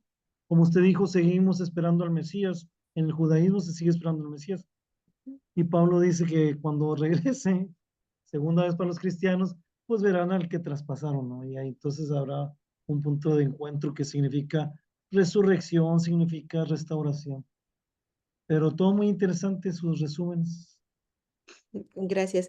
De forma general, hay una vinculación entre las religiones. Si se fijan, todos buscan por el bien común y todo se habla. La única cuestión de los dioses se identifica en el término filosófico como una deidad o un ser supremo o alguien hacia donde se trasciende. En el caso de nosotros, pues ya cada uno desde la creencia que tiene y desde el respeto que manifestamos mutuamente, pues cada quien sabe hacia qué nivel, no hacia qué nivel sino hacia dónde te gusta o qué es lo que necesitas trascender. Esa es la libertad también y el libre albedrío que como seres humanos tenemos. Brota, voy, Ángel, brota de una necesidad, ya se habla actualmente de las inteligencias, ya ven que se hablan de las inteligencias múltiples. Bueno, hay una inteligencia espiritualista o espiritualista, donde habla de la necesidad que el ser humano tiene de trascender. Sea cualesquiera que sea la circunstancia, necesita vincularse con un ser superior para experimentar también una cierta plenitud. O sea, se está identificando. Le escuchamos, Ángel. Sí, maestra, pues qué gusto conocerla y saludarla y Gracias, igualmente. escucharla. Y me llamó mucha atención cómo escribía un poquito cada religión. Y al momento que usted muy bien la iba exponiendo, me saltaba la duda. eh, y es, y es eso que muy bien que Jesús enseñaba. y que luego le dice a sus discípulos que comuniquen. ¿Él dónde lo aprendió? Entiendo que es hijo de Dios y entiendo que tenía cierto nivel de conciencia, Claro. cierta sabiduría, ¿verdad? Más allá de lo común. Ujú. Pero él, ¿dónde lo estudiaría? ¿Dónde lo aprendería? Mira, hay perdón, te dejo terminar y ya te respondo. Sí, y por otro lado, también cuando recordaba mucho el domingo pasado, el evangelio del domingo pasado, Ujú. que es un lenguaje que habla del fin de los tiempos y habla de la Escatología, escatológico, es un lenguaje el lenguaje escatológico. escatológico y sobre todo también muy a la manera de Jesús, que enseñaba con parábolas, que Ujú, enseñaba con ejemplos de la naturaleza, en este caso la higuera. ujú, Eh, digo, creo que su gran labor, además de todos los iniciados, es que él hablaba un lenguaje muy claro. La sí, enseñanza la aterrizaba en ejemplos muy básicos y sobre todo en la naturaleza. Y a ver usted qué opina. Cuando escuchaba sí. el Evangelio el domingo pasado, un lenguaje Ujú, escatológico, recordaba que quizás, en mi particular punto de vista, creo que el cristianismo, como muchas otras religiones, ahorita que lo comentaba, empecé a pensar en eso, siguen más o menos lo que se llama el mito solar, en cuanto ujú, que hacen coincidir la relación de Dios con el sol. ujú. Digo, como quizá en el cristianismo Jesús nace eh, en diciembre, ¿no? Sí, Justamente sí, sí. en la fiesta del sol invicto. Ujú. Y cómo el Hay lenguaje... sí, sí te entiendo y voy a para la cuestión del tiempo. Mira, primero, en el 62, bueno, ahorita voy a ir viendo en donde se identifica que la iglesia no posee toda la verdad. Ahí hubo ciertos, ¿cómo decir? Ciertos acontecimientos que fueron abriendo a la doctrina de la iglesia, estoy hablando de la doctrina católica, y que me parece muy acertada, identifica en las diferentes religiones la semilla del verbo. ¿A qué se refiere? La acción de Dios que acompaña y que pastorea de diferentes formas a los pueblos. O sea, es decir, yo no puedo decir, por ejemplo, yo soy católica, como o como otras personas pudieran decir que ha sucedido. Yo soy católica y soy la única que poseo la verdad. Y solamente los que estén dentro de mi religión son los únicos que se van a salvar desde la estructura que tenemos nosotros. Si me pongo así, sería una religión fundamentalista. Podría ser lo mismo que pasa con las otras grandes religiones. ¿Me explico? Por ejemplo, los que son islam, se me fue la palabra, los que practican el islam, para ellos su religión lo es todo, porque incluso está relacionado con el poder político. Entonces, no podemos hablar de religiones cuando la esencia de Dios es ser comunidad y es ser respeto. Con respecto a la primera pregunta en relación a Jesucristo, eh, hemos hecho hincapié, es muy sabido que Jesús era judío y la estructura de vida de los judíos implicaba lo siguiente, por ejemplo, hasta los 12 años, históricamente hasta los 12 años, los hombres, los hijos, permanecían, como decir, con la mamá, en el sentido femenino. Ojalá, no sé si su carrera vaya a abordar lo que es cristología, porque es una teología holística, ¿verdad? Creo. Entonces no es una teología cristiana. La parte de Ya la nos dieron cristología, cristología, perdón. ¿perdón? Ya nos dieron cristología. Ah, perfecto, qué bueno. Entonces, en la parte de cristología, en la vida oculta de Jesús, pero en el Jesús histórico, que es el Jesús que nace, o sea, históricamente el lugar en el que nace hay usos y costumbres. En esos usos y costumbres en los que Jesús se desarrolla y lo que Jesús se desenvuelve en la madre de familia, o sea, es decir, la mujer se hace a cargo de los hijos. Y entonces, muy probablemente, muchas de las cosas que Jesús pudo identificar fue por el conocimiento de la madre de Jesús. O sea, es decir, mira, esta cosa sucede así, cosa sucede así. Es toda la parte de sensibilidad que puede tener en relación a todo lo que observó. En el segundo momento, si se fijan, si recuerdan en el pasaje del Evangelio, cuando Jesús se pierde en el templo, era como un ritual en el cual a partir de los 12 años el adolescente se consideraba hombre, o sea, o el niño se consideraba hombre, y entonces dejaba, coloquialmente se diría, las faldas de la mamá y pasaba a cuidado del papá, y entonces ahí aprendía un oficio. Entonces aprendía o se le permitía ir a la sinagoga, se le permitía ahora sí conocer ya propiamente, nosotros le llamamos la palabra, pero ya tener un acercamiento a los libros sagrados. Entonces, ¿quién le enseñó a Jesús? Jesús fue judío. Jesús conocía los escritos judíos. Jesús fue, también en algún momento, él conoció completamente lo que nosotros actualmente conocemos del Antiguo Testamento. Entonces, ¿quién le enseñó a Jesús? Esa es la división. Usos y costumbres, en el primer momento hasta los 12 años es la mamá y de los 12 años en adelante es el padre de familia, donde pueden, se acercan a la ley, que le llaman, y también se acercan a un oficio. Si recuerdan, en la genealogía de Jesús habla hijo de María y habla hijo de José. José específicamente carpintero. Entonces, ¿qué es lo que sucede? Jesús es un judío. O sea, Jesús practicó la religión judía y vivió la religión judía. Y aunque vivió aunque es de naturaleza humana y naturaleza divina, estableció un vínculo de comunión con el Padre, lo que le permitió a él unirse más al sentir, ¿cómo decir? Unirse más a la humanidad, pero también a través de como la dependencia que Jesús tuvo del Padre, nos enseñó a nosotros la dependencia que tenemos de Dios.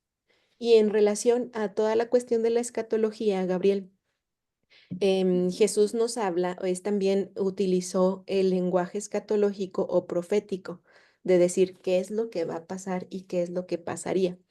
En relación a, por ejemplo, como mencionaba Ariel, el pueblo judío no reconoció a Jesús como el Mesías. Y entonces ellos siguen, como en el Antiguo Testamento, esperando el Mesías. ¿Me explico?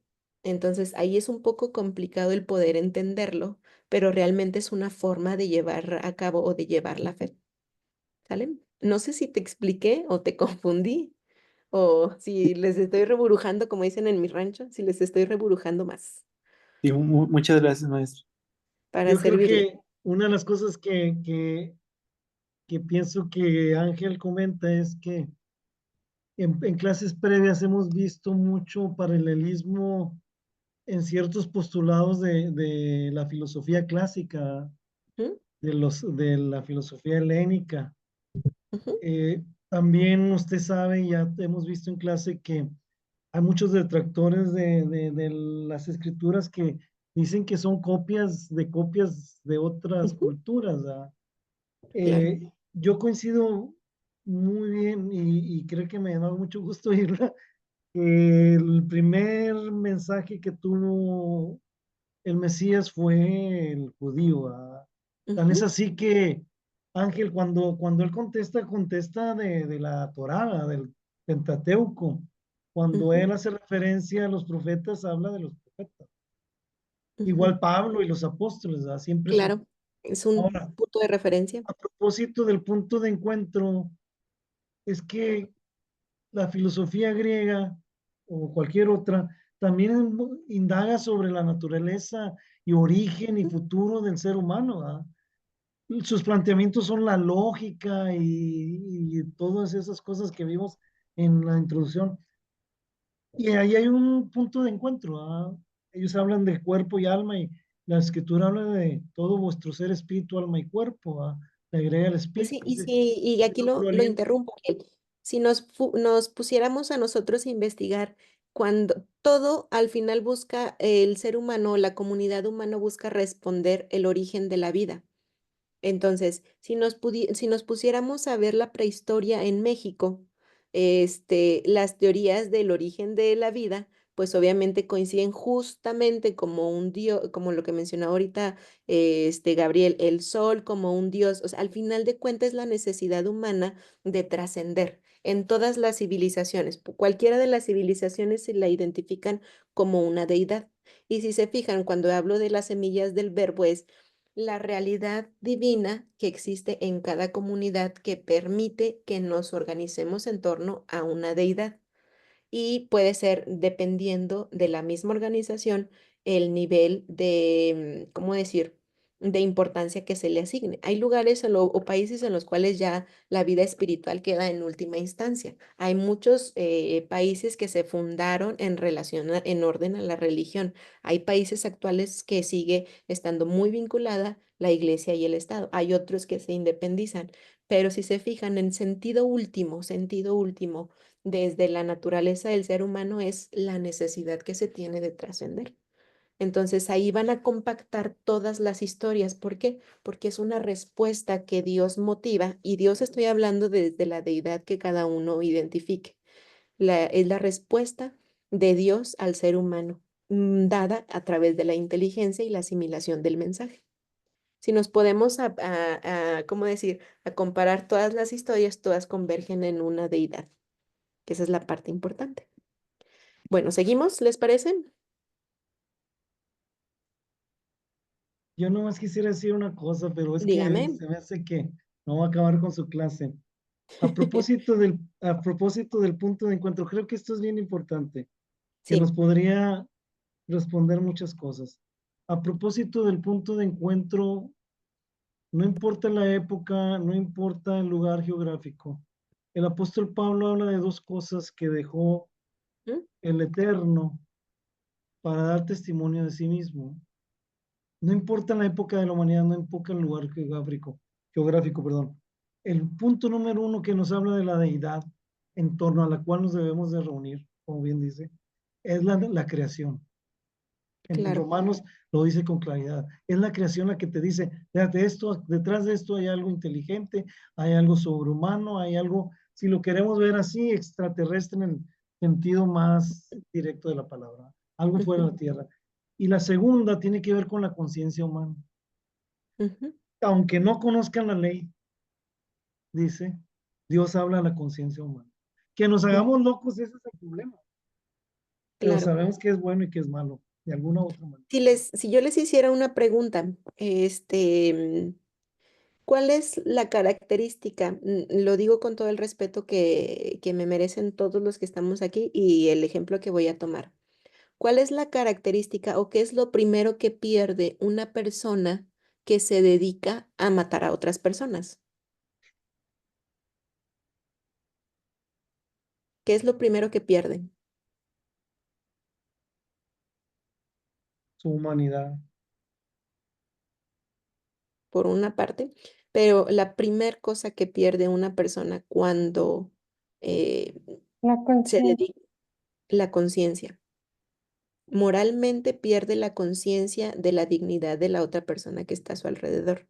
Entonces, humanamente y por sentido de dignidad e incluso moral y socialmente, el ser humano es bueno.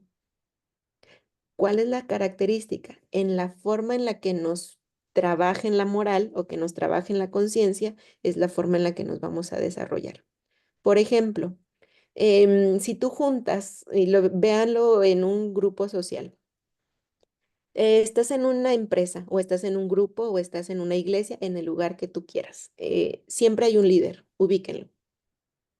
Un líder que va marcando la pauta, pero también siempre hay acciones, lo que es positivo y lo que es negativo. Si lo vemos, por ejemplo, supongamos que nos quedamos en una isla todos varados. Alguien tendría que asumir el liderazgo social. Para que se estableciera el orden y poder sobrevivir, tendríamos necesariamente que respetarnos mutuamente. Para que pudiéramos sobrevivir, pues alguien tendría que organizar el trabajo y buscar los víveres. Entonces, a final de cuentas, todo lo que hablamos, Ariel, y lo que vemos es la naturaleza del ser humano. Somos seres sociales por naturaleza. Y si lo vemos desde el punto biológico, somos la única especie, básicamente la única especie que nace limitados y necesitadas de otra persona. Comparación. ¿Qué es lo primero que hace cuando una yegua nace? Lo primero que hace el potrillito es se levanta y él busca a dónde ir a mamar, a dónde alimentarse. Cualquiera de los otros seres humanos, seres vivos, busca la forma de alimentarse. En conciencia, el único ser que necesita y que está dependiente del otro completamente somos los humanos. Entonces entra el bien y el orden común. ¿Me explico? Entonces es la naturaleza misma la que nos reúne, es el deseo de sobrevivir o la necesidad de sobrevivir y también el deseo de organizarnos en un bien común. Entonces eso también lo va marcando y lo va poniendo pauta. Oigan, voy a terminar, ¿salen? Dale. Porque si no, luego no termino.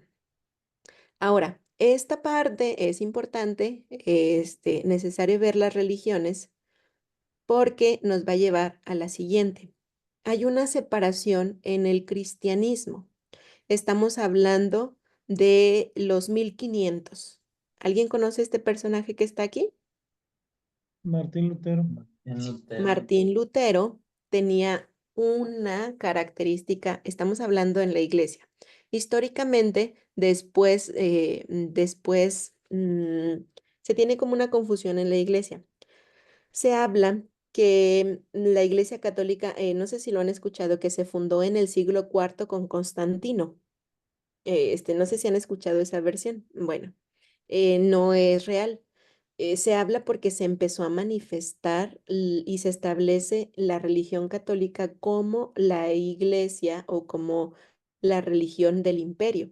Sin embargo, históricamente, cuando se envía el Espíritu Santo sobre los apóstoles, cuando Jesús dice, tú eres Pedro y sobre esta roca o sobre esta piedra edificaré la iglesia, mi iglesia está hablando de la nueva forma de experimentar la presencia de Dios. Entonces, cuando Jesucristo hace esta parte de enviar al Espíritu Santo y con ello, donde se dispersan los dones y donde se dispersa la gracia santificante, ahí se funda la iglesia.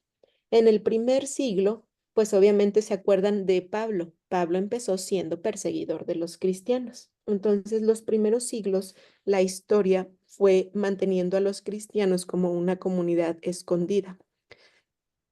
Vienen las grandes persecuciones, no sé si se acuerdan del emperador, perdón, sí, de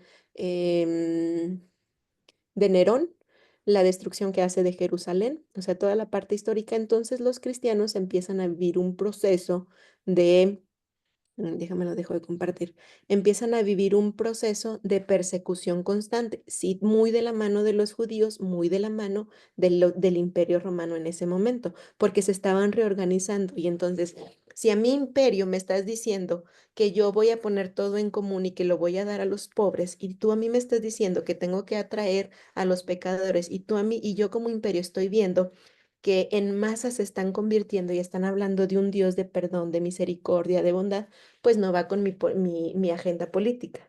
Entonces empezaron a perseguirlos. Los cristianos empezaron a esconderse. Es lo donde se hablan las catacumbas, se reunían para la fracción del pan y se ponían escondidos en ciertos lugares. Entonces, no sé si se han fijado, déjenme les pongo en la pizarra. Había un signo, nueva pizarra. Cuando los cristianos empezaron a ¿dónde está? ¿Dónde está? Cuando los cristianos empezaron a ser perseguidos por los lugares a los que iban, hacían este signo, el ictus. ¿Para qué? Es una forma concreta en los que identificaban que había una comunidad cerca. Entonces, los cristianos empezaron a utilizar este signo y fue hablan los Hechos de los Apóstoles en Antioquía, donde por primera vez les llamaron cristianos.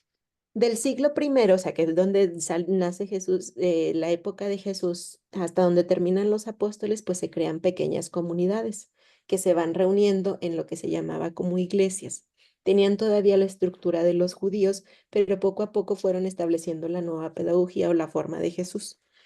Llegó un momento en el cual estaban tan perseguidos, pero hay una batalla de Constantinopla donde el emperador, perdón, una batalla, me estoy equivocando, pero el emperador Constantino solicita, ¿cómo decir? Pide un milagro a Jesús o a Cristo, que es el seguidor, y resulta que le conceden el milagro. Entonces, como le conceden el milagro, él dice, ¿sabes qué? Los dejamos de perseguir y la establecemos como la religión del imperio, como un acto de gratuidad. Por eso se considera que a partir del siglo IV se funda, muchos hablan de que se funda la Iglesia Católica. No, solo que los siglos anteriores estuvieron escondidos y en ese momento prosperó mucho más porque dejaron de ser perseguidos. Ahora, una vez que surge esa situación de donde la religión se convierte en la religión del imperio, obviamente pues vienen los acomodamientos y surge otro grupo muy grande de cristianos que dicen, sabe que esta no es ¿cómo decir? El sentido original de Jesús. Este no es el proyecto de Jesús. Y entonces surgen los ermitaños, aquellos que dijeron una fuga del mundo. ¿Sabes qué? No, no son las seguridades que necesito y se van a encontrarse con el Señor a las partes de las periferias o a los lugares más escondidos. ¿Vamos bien hasta aquí? Una vez que se establece la iglesia como la iglesia del imperio, pues se van avanzando muchos siglos y es donde en todos estos siglos, unido ¿cómo decir? Unido al poder político, la iglesia se convierte en donde empieza a cometer muchos atropellos. Cerca de 1500, ahorita se me fue la fecha específicamente, surge un religioso, es decir, que entra dentro de la estructura de la iglesia, que pone 95 tesis fuera de la iglesia y dice, no estoy de acuerdo en esto. ¿Cuáles son las causas? Con ello inicia la Reforma Protestante por Martín Lutero. Las causas son primero, había una crisis espiritual en la Iglesia Católica, estábamos muy acomodados como tal, entonces estaba muy vinculado el poder político y el poder religioso. Había una corrupción y relajación del clero. Los reyes establecían quién iba a ser el papa y a veces la catarsis o la catástrofe fue que heredaron el papado a un chico como de 13 años. Y vienen las protestas de Martín Lutero, es decir, Martín Luther King es otro. Martín Lutero insistió espiritualmente una y otra vez que no era lo correcto. Ahora también se empezó a hacer una venta de indulgencias, o sea, es decir, la iglesia pensó que ella tenía por el mensaje de Jesús le dice a Pedro, lo que ates en el cielo quedará, lo que ates en la tierra quedará atado en el cielo y lo que desates en la tierra quedará desatado en el cielo. La iglesia empezó a hacer una venta de indulgencias, o sea, es decir, el pueblo tenía que pagar para llegar al cielo desde este fundamento. Entonces, Lutero se convirtió básicamente en el primer protestante y se refiere a que protesta en contra de la vida de la iglesia y con ello mismo también protesta en un contexto político, social, que estaba no solamente en Alemania, sino que estaba sucediendo en gran parte de la iglesia.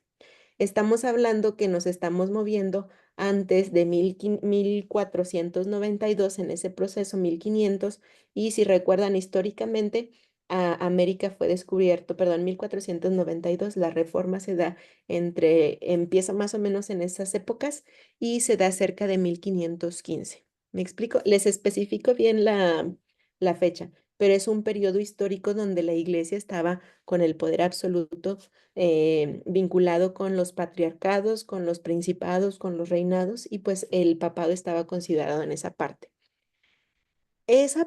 Ahí, con la reforma de Martín Lutero, se empieza a abrir un proceso en el cual, muy bien, gracias, se empieza a abrir un proceso en el cual, por ejemplo, empiezan los luteranos, pero también más adelante ay, se me fue el nombre. Me voy a especificar un poquito más para darles las personas que inician, pero se da la separación de la iglesia con un rey inglés que quería casarse, no sé si se acuerdan. Entonces se separa y surge la iglesia anglicana. Entonces, a partir de ese momento, por decir, la iglesia católica como tal pierde el monopolio. Y estoy hablando en términos que me puedan entender, porque nunca se poseyó. O sea, porque realmente el calvinista, sí. Empieza a surgir toda la diferencia. ¿Qué es lo que sucede con todo este proceso? Cuando en la iglesia se da la reforma protestante, porque es protesta directamente sobre la estructura jerárquica de la iglesia, viene un resurgir de la iglesia como tal. Y pareciera que ante las 95 tesis de Martín Lutero, pareciera como que la iglesia viene el Concilio de Trento, donde se replantea muchas cosas, donde se establecen en lo que creemos las especificidades concretas de nuestra fe. Viene otra parte, un resurgir espiritual muy, muy provechoso para la humanidad. Estamos hablando de que surgen no como una contrarreforma, sino una respuesta espiritual. Primero el proceso de evangelización de América Latina, que también tiene sus procesos malvados, pero desde una concepción, que no nos vamos a meter a esa parte, ¿verdad? Y viene también el resurgir de los grandes santos de la iglesia que establecen espiritualidad. Estoy hablando de un San Ignacio de Loyola, un San Juan de la Cruz, de una Santa Teresa de Ávila. Entonces empiezan grandes santos que vienen a dar doctrina, pero decir, a ver, ubícate, nos deslindamos, no tanto cuestión de deslindarnos, sino como nos desempolvamos de lo que es el mundo y nos centramos en la vida espiritual. Y entonces ahí empieza el proceso de separación. Empieza primero Lutero, después hay problemáticas y luego los calvinistas y luego se van empezando a separar y entonces el cristianismo se ramifica ampliamente. Con esto empezamos los procesos en los cuales Martín Lutero abre la pauta para que cualquier otra persona pueda decir, sabes que no estoy de acuerdo contigo, me salgo y entonces puedo establecer mis tesis que fundamentan la forma concreta en la que puedo fundar mi iglesia. Por eso actualmente existe la Iglesia de los Santos de los Últimos Días, los adventistas, los bautistas, pero también existen, y lo voy a decir con todo el respeto que me merecen, existe la iglesia que está en la colonia tal, la iglesia que está en la colonia tal, la iglesia que está en la otra colonia, porque entonces hay una forma en la que no estamos de acuerdo, creo yo que poseo la verdad y tengo la libertad de hablar. De congregar a más gente. Y si mi mensaje congrega a los demás, pues obviamente ahí se forma una comunidad. Y esa comunidad lo que nos va a permitir es, voy a compartir, establecer un proceso de jerarquía. Y esa jerarquía, por ejemplo, yo hablo de la jerarquía de la Iglesia Católica. El Papa, la palabra Papa significa Pedro apóstol, príncipe de los apóstoles. Es decir, el principado y la potestad que se fue dando de Pedro. Si hacemos vamos retrocediendo en todos los sucesores, o sea, por ejemplo, en el caso del Papa Francisco, nos remonta hasta San Pedro. Y entonces, por eso les comparto, porque es la organización de la estructura universal más grande que es la Iglesia Católica. El Papa, como no puede llegar a todos lugares, establece cardenales. Los cardenales son, podríamos decir, como los presidentes. Los arzobispos serían como los gobernadores. Los presbíteros serían como los presidentes municipales. Ya empieza toda la corrupción, ¿verdad? Y luego los diáconos como los regidores y todos los demás seríamos como las lideresas o los líderes de las colonias. ¿Quiénes son los que establecen todas las actividades? Esta última parte de la jerarquía, que son los que trabajan toda la parte pastoral.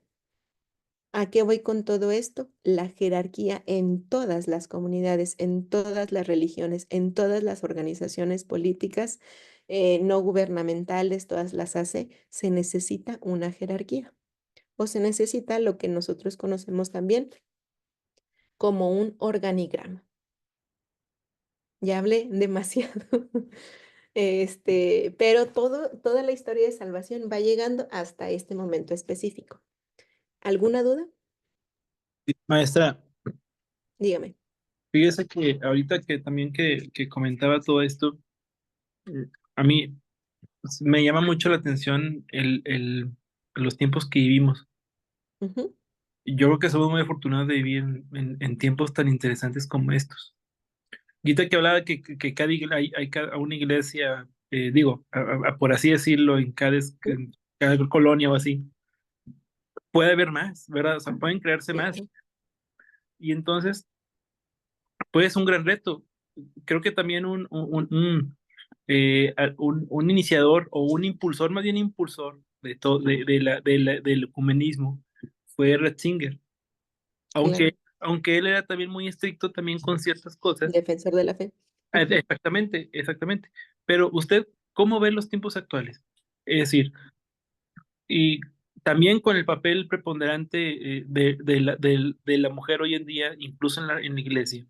Ujú. ¿Hacia dónde va la iglesia católica con todos estos movimientos? O sea, siento que estamos en una época de muchos cambios de paradigmas, así como muy bien lo comentaba, como en la edad, como cuando se descubre América, precisamente que es un parteaguas Claro, donde termina la Edad Media, y luego sobre todo también en el Renacimiento, que fue un parteaguas también. Creo que hoy estamos en un punto similar.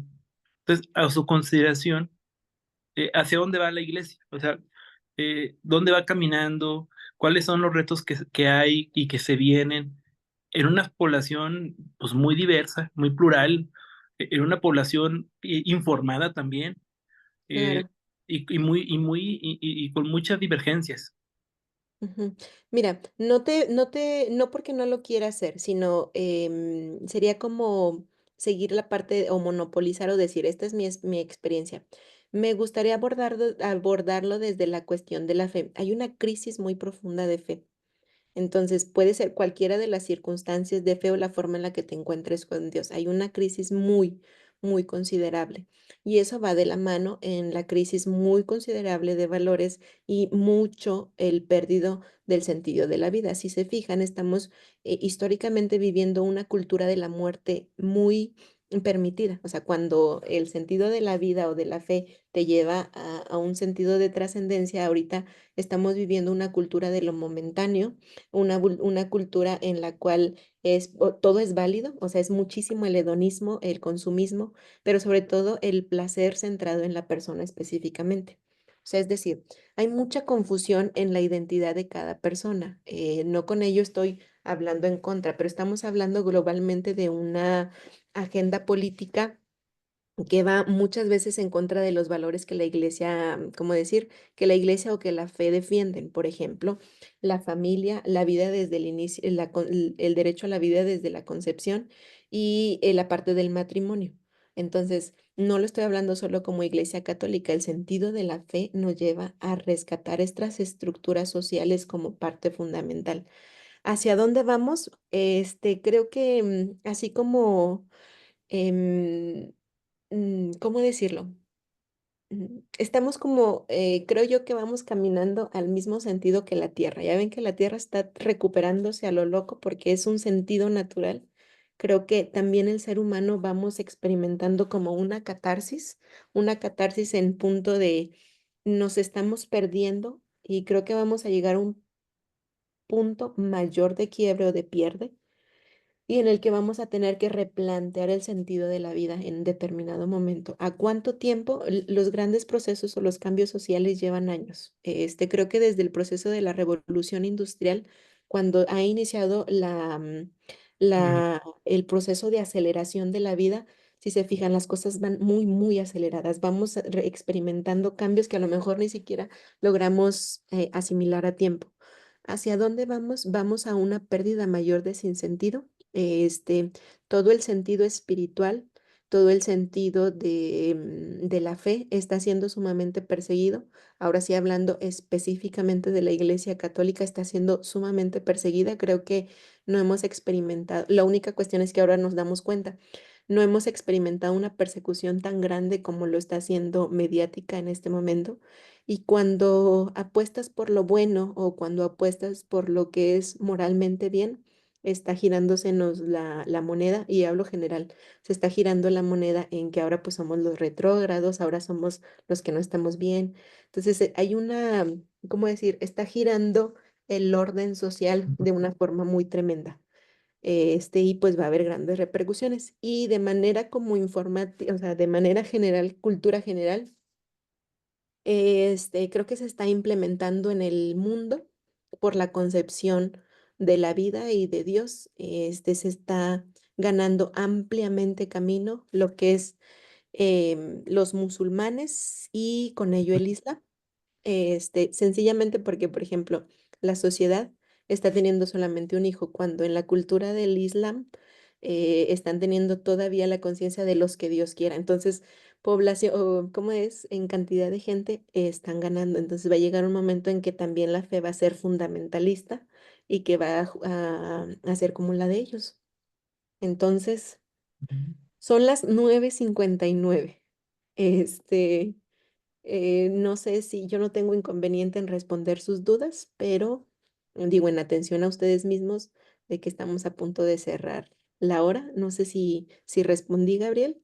No te estoy diciendo que sea correcto o sea incorrecto, porque como es mi punto de vista, yo asumo las consecuencias, ¿verdad? Como también Fíjese, cada uno va creando sus propios puntos de vista. fíjese que ahorita que mencionaba lo del Islam, me hizo recordar mucho también cuando Jerusalén se convierte al Islam. Ujú, Puede ser que pase lo mismo que Jerusalén en el siglo VII, pero, ujú. pero a nivel mundial. Sí, sí, porque actualmente el judaísmo es la mínima, o sea, en cantidad de practicantes de todas las religiones es el último, o sea, el con menor cantidad. Todavía aparecemos y fulguramos como la primer religión, cristianismo, pero ya no la iglesia católica como tal. No sé si tengan alguna otra duda.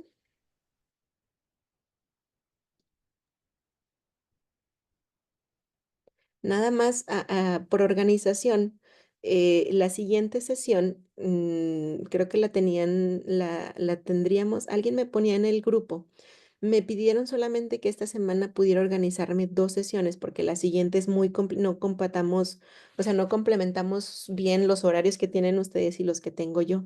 Entonces, si Dios permite, nos estaríamos viendo por esta ocasión 20 y 22 o sea, este viernes, primero Dios. Creo que alguien había puesto en el grupo que se le complicaba, pero si no, creo que pueden ver las grabaciones, ¿verdad? Sí, Y solo es básicamente porque no podría cubrir la agenda la siguiente semana. De verdad dice todo lo posible, pero no se podía ¿cómo decir? Seguir. Entonces nos estaremos viendo primero Dios el viernes. ¿Cómo ven? Muy bien. ¿Sale? no hay ninguna tarea. Muy bien, No, la tarea ya nada más es lo que me pusieron y las participaciones que pudieron tener en la sesión en esta ocasión. Para la siguiente sería muy bueno, vuelvo a compartir nada más lo que trabajaremos las sesiones siguientes. Déjenme se los pongo. Aquí está.